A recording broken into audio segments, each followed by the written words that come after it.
Have you ever noticed how exhausted we become, chasing versions of ourselves that do not exist? We are told to fix ourselves, get better, climb higher, be more. But what if this obsession with self-improvement is precisely what keeps us stuck? You see, the trouble with constantly focusing outward, on validation, on status, on appearance, is that we lose the very thing we're trying to save, ourselves. The paradox is this: when you stop trying to become, you begin to be, and in being there is transformation. Focusing on yourself is not selfish, it is sacred. It is the art of turning inward, not to find something missing, but to uncover what was always there, your wholeness, your rhythm, your voice. In a world screaming for attention, silence is your rebellion. In a society drunk on comparison, self-awareness is your clarity. This is not about becoming someone better. It's about remembering who you are when the noise fades.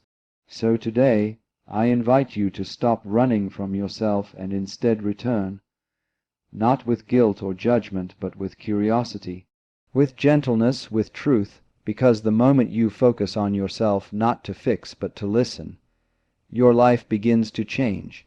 You are not a problem to be solved, and yet most of us walk through life as though we are broken machines, constantly trying to diagnose what's wrong and patch ourselves up with the latest fix. From an early age, we are conditioned to believe that we are inadequate just as we are. We are taught to strive, to self-analyze, to improve endlessly. But this creates a tragic illusion that we are somehow fundamentally flawed and must be corrected before we are worthy of peace, love, or fulfillment. In truth, you are not a mistake in need of correction. You are a process in motion, a wave unfolding in the vast ocean of life. The flower does not grow by criticizing its own petals. The river does not flow faster because someone yelled at it to hurry. And you, like the flower, like the river, do not require harshness to bloom. What you need is space, attention. Stillness. When we view ourselves as a project to fix, we relate to ourselves with suspicion. We dissect every thought, every habit, every feeling, trying to sort the good from the bad. But the more we try to dissect the self, the more fragmented we become. What if, instead of dissecting, you allowed yourself to simply be? What if your sadness wasn't a problem, but a signal? What if your anxiety wasn't a flaw, but a form of intelligence misplaced by misunderstanding? To focus on yourself is not to nitpick your imperfections, but to listen deeply to what they are trying to tell you. The great tragedy of modern self-help is that it often reinforces the idea that you are perpetually inadequate. But your task is not to constantly strive for an imaginary ideal. Your task is to become intimate with what is, to soften into your breath, to sit with your experience, to recognize that your so-called flaws are not obstacles to growth. They are the growth. They are the raw material of awakening. You are not static. You are not a finished product. You are an evolving expression of life itself. And the more you try to solve yourself, the more you miss the truth of your being. Imagine a bird trying to improve its song by analyzing every note. It would forget to sing. In the same way, when we live only in the pursuit of improvement, we forget to live. To focus on yourself truly is to sit with yourself not as a judge but as a witness. It is to see the beauty in your contradictions. It is to embrace the fullness of your humanity without needing to perform or pretend. And in doing so, something magical happens. You begin to unfold not because you were pushed or pulled, but because you were finally allowed. Allowed to be as you are, so no, you are not a problem to be solved. You are a mystery to be lived. Comparison is the silent thief of peace, yet we invite it into our lives daily. We scroll through curated images, we listen to filtered stories of success, and we measure our worth against an illusion. Somewhere along the way, we began to believe that someone else's life is the benchmark for our own. But this comparison is a false mirror. It shows us not who we are, but who we are not. and in chasing that reflection we lose touch with our essence. The tragedy of comparison is not only that it makes us feel inferior, but that it distracts us from our unique rhythm. You are not here to mimic someone else's path. You are not meant to walk a trail paved by the footsteps of another. You are a one-time phenomenon in the vast theater of existence. To compare yourself is to deny the miracle of your particular unfolding. A tree does not envy the bloom of another tree. It simply grows in its own time, nurtured by its own roots. In the same way, your life has its own seasons, its own tides, its own language. But when you compare, you interrupt that language. You begin to ask, why am I not there yet, or what's wrong with me, when the real question should be, what is trying to emerge from within me right now? You see, comparison shrinks the soul. It places your worth on a sliding scale that never stays still. And even when you momentarily win, the comparison, it offers no peace because someone else somewhere will always appear to be ahead. This cycle is endless, and it is a lie. Because the truth is, no one is ahead of you. They are simply elsewhere in their journey, and that journey is not better, just different. Focusing on yourself means turning your gaze inward. It means recognizing that your path, no matter how winding or unclear, is sacred. It means understanding that progress is not always visible. Sometimes the most profound growth happens in silence, in the unseen depths of your being. And you miss that beauty entirely when your eyes are fixed on someone else. When you stop comparing, you start witnessing. You begin to notice your own subtle shifts, your quiet courage, your small triumphs. You start living with a sense of presence rather than pressure. You move at your own pace, not too fast, not too slow, but aligned with the rhythm of your soul. So let others walk their path. Celebrate it if you can, but do not let it define yours. Their joy is not your lack. Their success is not your failure. And their timing is not your delay. You are not late. You are not behind. You are not less. You are simply in the middle of becoming who you were always meant to be. And that is more than enough. Presence is not a luxury. It is the foundation of transformation. Yet most of us live our lives anywhere but here. We are caught in the tug-of war between what was and what might be, between regret and worry, between memory and projection. We call it planning, ambition, productivity, but more often than not it is escape. And in that escape we overlook the one place where life is actually happening, the present moment. You see, presence is not about sitting cross-legged on a mountain-top with a serene smile. It is about being fully awake to your life as it unfolds, not some other version of life, not someone else's version, but yours. That means being with the discomfort as well as the joy, the stillness as well as the storm. It means feeling what you feel without running from it or trying to fix it. And in doing so, you begin to notice something incredible.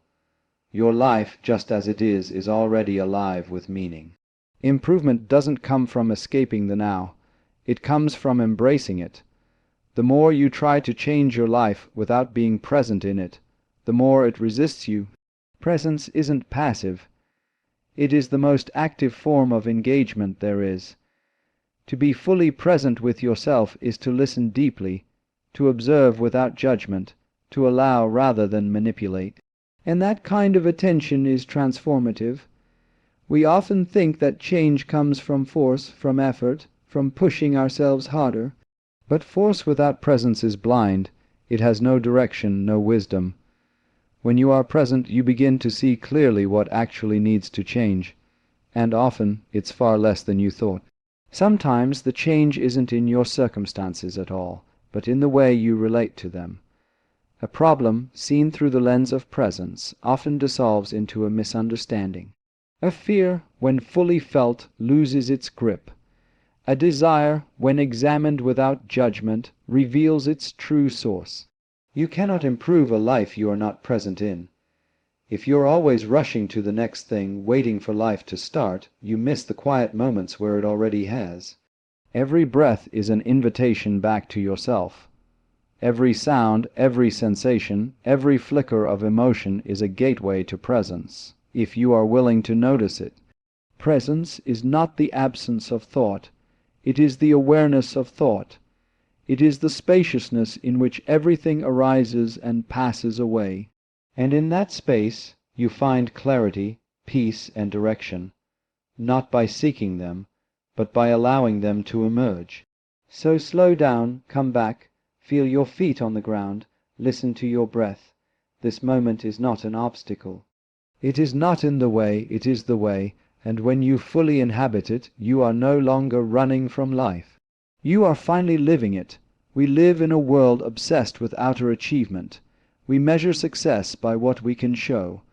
Our titles, our income, our appearances, our productivity. But while the world claps for what it can see, the real work, the deeper, quieter work happens inside. The greatest transformations do not begin with the rearrangement of external circumstances, but with a shift in our inner alignment. Inner alignment means living from a place of honesty, of presence, of purpose that is not borrowed from others. It's not about abandoning your ambitions or desires, but understanding why you pursue them. Are you chasing achievement to validate your worth, or because it's an authentic expression of your joy? Are you busy because your soul is alive with energy, or because you're afraid of what you might feel in the silence? When your inner world is in conflict, when your actions don't reflect your truth, there's a quiet kind of suffering that emerges. You may achieve your goals but feel hollow inside. You may please others but lose yourself in the process. But when you live in alignment, when your thoughts, words, and actions harmonize with your values, you begin to move through life with ease rather than resistance.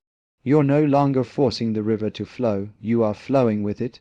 True improvement, then, is not just about doing more, earning more, achieving more. It's about coming into contact with yourself, not the self you perform for the world, but the self that remains when all performances end. And that self doesn't need to impress, it needs to be honored. You may not be able to control the chaos of the outside world, but you can choose how you show up within it. That choice begins with awareness. Awareness of your breath, your thoughts, your stories, your motivations. With awareness, you start to see where you've been living out of habit rather than intention. You begin to notice the quiet voice that says, "This isn't right for me," or "There's something more I'm meant to do." And here's the beautiful paradox: the more you focus on your internal alignment, the more your external life begins to shift. Not because you forced it, but because you became congruent. People are drawn to authenticity. Opportunities begin to reflect your true path, not the one you thought you were supposed to walk. There's less noise, more clarity, less striving, more arriving. So focus inward, not to escape the world, but to meet it more fully. Not to withdraw from life, but to engage it from a deeper, more rooted place. Outer success is fleeting if it's not supported by inner truth. But when you move from alignment, your actions become an extension of your essence. You don't have to push your life into shape. You simply have to become still enough to let it unfold from the inside out. When your inner world leads, your outer world follows. Not perfectly, but meaningfully, and that is the only kind of improvement that lasts. In a world obsessed with becoming, we forget the profound power of simply being. From childhood, we are taught to reach for something beyond ourselves, to become smarter, richer, more attractive, more productive. We are told that who we are is not quite enough, not yet, and so we chase. We chase new identities, new achievements, new versions of ourselves, always hoping that the next thing will finally bring us peace. But what if the secret to improving your life is not found in becoming someone else, but in becoming more fully who you already are? To be is to return to your essence. It is to strip away the expectations, the conditioning, the roles you've learned to play. It is to sit in the quiet truth of your being and realize that you are not lacking, that underneath all the noise you are whole. Becoming by being is not about passivity. It is about presence. It is about alignment, about listening deeply to your inner voice rather than the clamor of the world. There is nothing wrong with growth, but when growth becomes a disguise for self-rejection, it no longer serves you. You do not need to fix yourself to be worthy of joy or peace. You need only to recognize that the seed of everything you seek is already within you. Like a tree does not force itself to grow taller overnight, you too must trust the natural unfolding of your path. And that unfolding begins when you stop trying to be someone and start allowing yourself to be.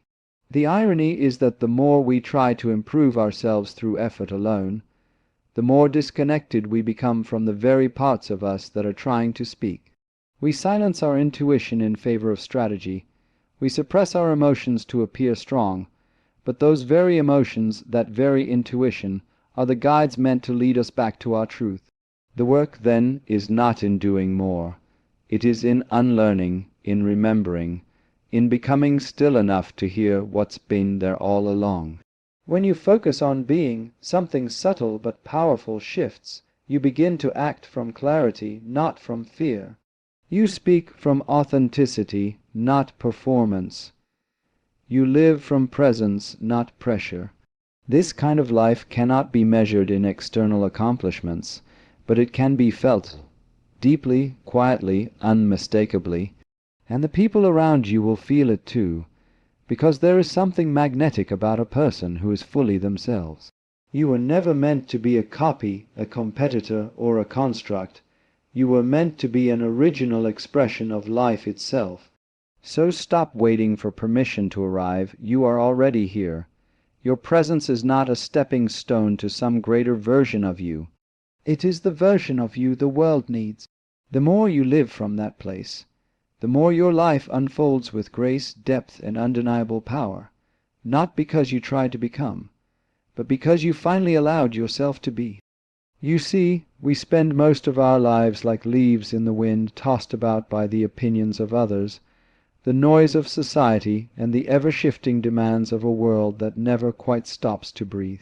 And yet, in our pursuit to be everything to everyone, we forget the simplest truth. We are not here to fix the world. We are here to find ourselves within it. You were not born to constantly monitor the reactions of others, to manage perceptions, or to tailor your essence to please passing strangers. You were born to be, to exist fully, wildly, and freely from the center of your own being. But the only way to return to this sacred center is to shift your energy inward, to stop giving it away to every distraction and start listening to the quiet intelligence within. This isn't selfish, it's necessary, because when you change your internal frequency, you no longer chase peace. It flows from you. When you focus on yourself, you don't withdraw from life. You finally meet it as you are, not as the world demands you to be. So let us begin, not with striving, but with remembering.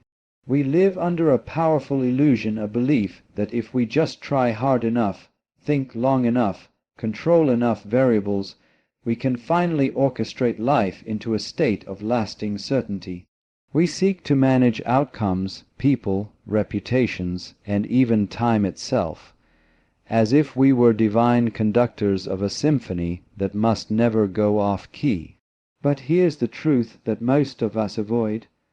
The more we try to control life, the more it slips through our fingers like water. The tighter we grip, the more anxious we become. The world was never meant to be controlled. It was meant to be danced with. Control is a mental game. We convince ourselves that if we monitor the opinions of others, if we rehearse conversations, if we forecast every possible misstep or rejection, we can somehow protect ourselves from pain. But pain is not something to be outwitted. It is part of the fabric of being alive, and no amount of control will keep it out of reach. What it will do, however, is exhaust you. It will burn through your energy like a fire you can't put out. And all the while, the very thing you're seeking peace, fulfillment, presence remains elusive. You see, the more we try to control the outside world, the more we become strangers to our inner world. We look outward to fix inward problems. We say, if only they behaved differently, or if only this situation were resolved, and we forget that the root of disturbance is never out there. It's always how we relate to what is. This is why the sages have always said, look within, because control of the external is a myth, but influence over your inner state is the beginning of real transformation. To focus on yourself is not to retreat into a bubble. It is to come into harmony with life as it is. When you release the desperate grip of control, something miraculous happens. You begin to respond rather than react. You begin to observe rather than absorb. You start to flow with life rather than fight it. And in that stillness you discover a deeper intelligence at play, one that never required your interference, only your trust. What if the goal was never to manage the chaos, but to become the stillness within it? What if peace wasn't a destination at the end of countless strategies, but the very nature of who you are once all the noise fades? To shift your energy inward is to reclaim the power you gave away in the name of control. It's to stop treating life as a problem to solve and start living it as a mystery to engage with. When you let go of the illusion that you must fix everything, you finally allow yourself to be present. And in presence, you realize you were never lost. You were simply distracted by a world that told you your power lay anywhere but within. Attention is not just a function of the mind. It is the very axis around which your entire reality spins. Wherever your attention rests, your energy follows, and where your energy goes, life begins to take shape. Most people scatter their attention outward like seeds, thrown to the wind, hoping that something, somewhere, will grow into satisfaction. But without intention, without awareness that attention becomes drained, distracted, and diluted. You feel tired without knowing why. You feel anxious without a clear threat. This is not a flaw in you. It's the consequence of a mind that has been trained to look everywhere except within. You see, we live in a world obsessed with external measurement, status, validation, comparison. We are bombarded with images and stories of what life should look like, and in the chase to meet those illusions, our attention becomes hijacked. We fixate on the success of others, the opinions of strangers, and the impossible standards we've inherited without question. But the truth is simple. Attention is your most sacred resource. What you give it to, you empower. What you withhold it from, you release. And until you learn to consciously direct your attention, you will remain a servant to whatever is loudest in the room. When you focus your attention inward, not in a self-obsessed way, but in a self-aware way, you begin to notice the subtle workings of your own being. You become attuned to your thoughts, your breath, your intuition. You see how quickly the mind jumps from worry to fantasy to judgment, and in witnessing this, you begin to reclaim your power. You are no longer just reacting to life. You are seeing life through a new lens, one that reveals the patterns you've been unconsciously living by. The dance of attention is not about perfection. It is about presence. Every moment offers a choice. Will you give your energy to fear or to curiosity, to resentment or to understanding, to the past or to what is right here, now? These are not small questions. They are the questions that shape your life, because your reality is not just made of events. It is made of how you attend to those events. The same situation can either drain you or empower you, depending entirely on how you meet it. And when you begin to consistently focus your attention inward, something remarkable happens. The outer world begins to shift as well, not because you forced it to, but because you've changed your relationship to it. You no longer demand that life be different. Instead, you bring a different energy to life. That is the essence of transformation, not through striving, but through noticing, not through control, but through clarity. So let your attention become your practice. Let it be the gateway to presence, because in the end you don't need more answers, you need more awareness. And when you master the dance of attention, you don't escape the world. You engage it from the stillness of your own center. There is a fundamental difference between who you think you are and who you actually are. The ego, that mental construct built from years of conditioning, social programming, and survival mechanisms, is not your true self. It is a mask, a necessary one at times, but a mask nonetheless. The ego is deeply concerned with appearances, with approval, with being seen as important or successful. It seeks validation like a thirsty man seeks water, constantly measuring worth through the eyes of others. But the more we live through the ego, the more exhausted we become, because we're trying to sustain something that isn't rooted in truth. On the other hand, there is something deeper within you, your essence. Your essence does not strive to be liked. It does not care about image, it simply is. It observes without judgment, acts without need for recognition, and aligns naturally with the rhythm of life. Focusing on yourself, in the true sense, is not feeding the ego, but rediscovering this essence. It's peeling back the layers of identity and performance to rest in the quiet, powerful space of simply being.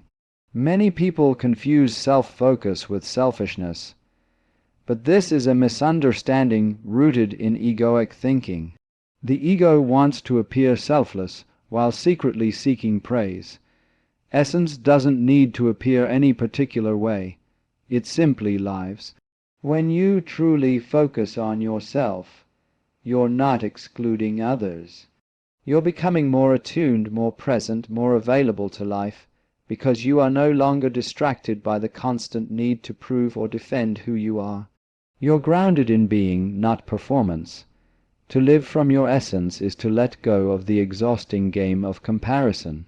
The ego measures everything: how far behind you are, how much better someone else seems, how admired you feel. It thrives on scarcity and separation, but your essence knows there is no competition. You are not here to be better than anyone. You are here to be yourself, fully and freely. That alone is your sacred task. When you begin to shift your energy inward, you start to hear the difference between the voice of the ego and the voice of your true self. The ego shouts, it panics, it reacts, but the deeper voice within you is calm, clear, and steady. It doesn't argue, it simply knows. This is the voice that whispers when something isn't right, even if it looks perfect on the outside. It's the voice that nudges you toward joy, not status. And the more you listen, the more your life becomes an authentic expression of who you really are, not a performance to win applause. Focusing on yourself is the doorway to spiritual maturity. It's how you break the trance of needing to be seen and start seeing yourself clearly. And in that clarity you realize you were never lost, you were only playing a role. The true self has been waiting patiently, beneath the noise, for you to come home. Energy is the invisible thread that weaves the quality of our lives. It is not just about physical vitality, it is the subtle currency of attention, emotion, and intention. Every moment you are either spending or conserving this energy, and like money, where and how you spend it determines what you receive in return. Yet most people are unaware of where their energy goes. They pour it into arguments that don't matter, into worries that never come to pass, into pleasing people who were never meant to understand them. And slowly, without noticing, they become bankrupt, not in wealth, but in spirit. The mind, when left unchecked, is a great thief of energy. It spins stories, replays old conversations, projects fears into the future, and loops through regrets of the past. These thought patterns are expensive.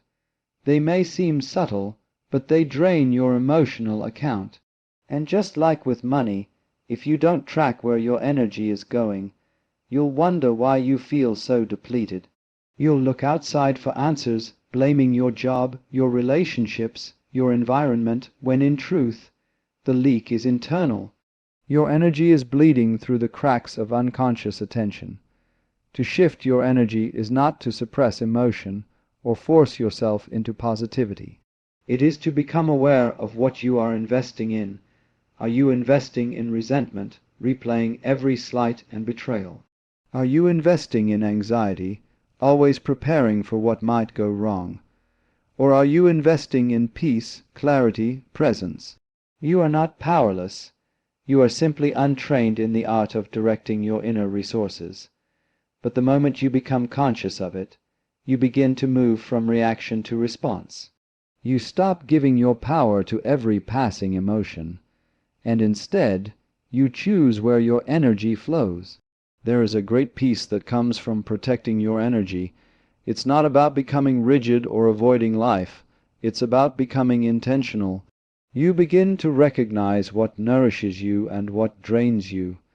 You start to say no, not out of defensiveness, but from wisdom. You no longer explain yourself to be understood. You no longer chase validation from people who cannot give it. You conserve your energy for what truly matters, and in doing so, you grow richer in inner peace. The most powerful people are not those who shout the loudest or move the fastest. They are the ones who have learned to manage their energy. They walk with stillness, speak with clarity, and move with purpose. They don't waste energy trying to be everywhere, please everyone, or know everything. They have centered themselves, and from that center they flow. So ask yourself not just how much energy you have, but where is it going? Are you empowering your fears or your faith? Your distractions or your vision? Because in the end, your energy is your life. Spend it well, and life becomes a sanctuary. Spend it carelessly, and it becomes a storm. The choice always is yours. Letting go is one of the most misunderstood ideas in spiritual and emotional growth. People think it means giving up, walking away, or becoming passive. But in truth, letting go is not about resignation. It is about release. It is the conscious decision to stop clinging to what was never yours to control. The need to manage how others see you, the urge to fix situations beyond your reach, the compulsion to hold on to pain, to identities, to outdated dreams, these are all weights that drain your energy and distort your sense of self, and the more tightly you hold on, the more you suffer. You see, control is rooted in fear. Fear that if you don't hold everything together, it will fall apart. But life is not something to be gripped.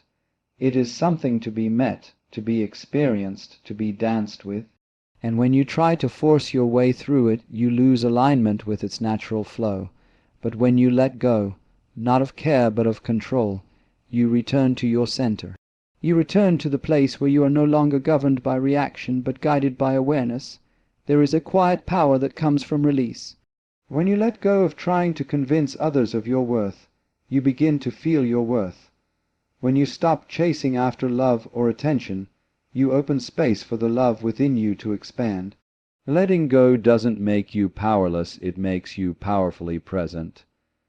And from presence, real strength arises.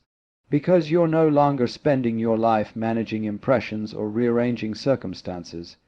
You're simply being clearly and fully in the moment as it is. Many people fear that if they stop trying to control everything, their lives will fall apart. But often, it is the very effort to control that creates the chaos. Think of water in your hand. The tighter you grip it, the more it slips away. But if you hold it gently, with openness, it rests naturally in your palm. Life is much the same. The more you trust its flow, the more it supports you. The more you resist, the more it pushes back. To reclaim your power, you must first release what isn't truly yours. Let go of the need to be understood by everyone. Let go of the past versions of yourself that you've outgrown. Let go of timelines and expectations that make you feel like you're behind. When you release these things, you don't lose yourself, you find yourself beneath them. And what you find is a self that is spacious, calm, capable of meeting life with grace rather than control. Letting go is not weakness, it is wisdom. It is the realization that your energy is too sacred to be tied up in what you cannot change. It is the courage to meet life without armor, without manipulation, and to trust that what is meant for you will come, not through force, but through alignment. In letting go, you don't fall, you rise.